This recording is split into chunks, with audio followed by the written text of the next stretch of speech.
Shalom saudara-saudari, selamat bertemu kembali melalui santapan firman Tuhan hari ini Sabtu Minggu Prapaskah kelima 27 Maret tahun 2021. Injil untuk renungan kita pada hari ini ialah Yohanes bab 11 ayat 45 hingga 56. Mari kita sama-sama dengarkan. Banyak di antara orang-orang Yahudi yang datang melawat Maria dan yang menyaksikan sendiri apa yang telah dibuat Yesus terhadap Lazarus percaya kepadanya. Tetapi ada juga yang pergi kepada orang-orang Farisi dan menceritakan kepada mereka apa yang telah dibuat Yesus itu. Lalu imam-imam kepala dan orang-orang Farisi memanggil mahkamah agama untuk berkumpul. Mereka berkata, "Apakah yang harus kita buat? Sebab orang itu membuat banyak mukjizat. Apabila kita biarkan dia, maka semua orang akan percaya kepadanya. Lalu orang-orang Roma akan datang dan merampas tempat suci kita serta bangsa kita."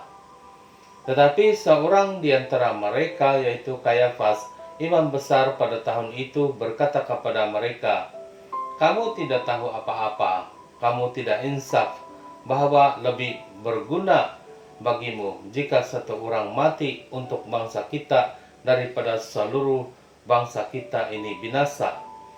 Hal ini dikatakan Kayafas bukan dari dirinya sendiri, tetapi sebagai imam besar pada tahun itu, ia bernubuat bahwa Yesus akan mati untuk seluruh bangsa, bukan untuk bangsa itu saja, tetapi juga untuk mengumpulkan dan mempersatukan anak-anak Allah yang tercerai-berai. Mulai dari hari itu mereka sepakat untuk membunuh dia. Karena itu Yesus tidak tampil lagi di muka umum di tengah orang-orang Yahudi. Dia berangkat dari situ ke daerah dekat padang gurun, ke sebuah kota yang bernama Efraim. Di situ ia tinggal bersama murid-muridnya. Waktu itu hari raya Paskah orang Yahudi sudah dekat, dan banyak orang dari negeri itu berangkat ke Yerusalem untuk menyucikan diri sebelum Paskah itu. Mereka mencari Yesus, dan sambil berdiri di dalam bait Allah, mereka berkata seorang kepada yang lain, "Bagaimana pendapatmu? Akan datang jugakah ia ke pesta?" Demikianlah Injil Tuhan. Terpujilah Kristus. Saudara-saudari, kita dengar banyak orang percaya kepada Yesus karena mukjizat Yesus yang telah membangkitkan Lazarus. Imam-imam kepala dan orang-orang Farisi takut. Mereka takut kalau semua orang percaya kepada Yesus. Mereka takut orang-orang Roma merampas tempat suci. Mereka takut orang-orang Roma merampas umat-umat Israel. Kenapa takut tempat suci dan umat Israel? Karena selalu memikirkan Yesus adalah orang Galilea, bukan satu dari antara imam-imam kepala, bukan satu daripada orang-orang Farisi. Mereka takut kehilangan populariti dan marwah. Mereka takut kehilangan pemimpinan karena kepercayaan beralih kepada Yesus. Mereka takut karena kehilangan nafkah pendapatan dari hubungan ekonomi dengan tempat suci.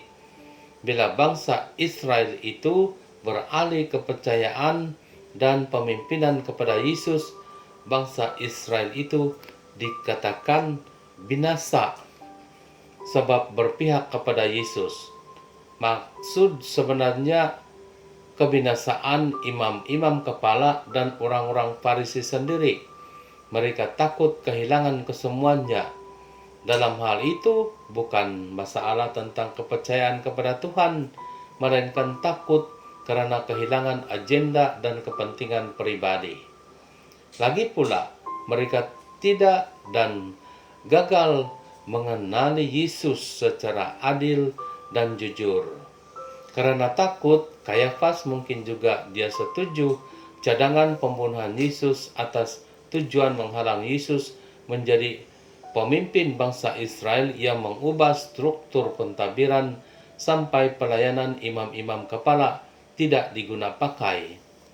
Seterusnya, kekuatan dan keangkuhan orang-orang Farisi jatuh dengan sendirinya. Dengan demikian, patutlah Yesus harus dibunuh untuk mempertahankan tempat suci dan supaya bangsa Israel terhalang menjadi kepunyaan Yesus.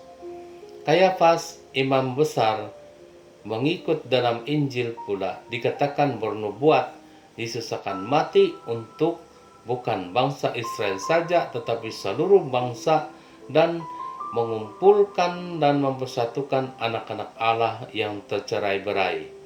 Dalam pandangan ini, muktamad, Yesus harus mati karena dosa ketidakadilan, dosa ketidakjujuran, dan kejahilan, yaitu kegagalan mengenali Yesus dengan sebenar-benarnya.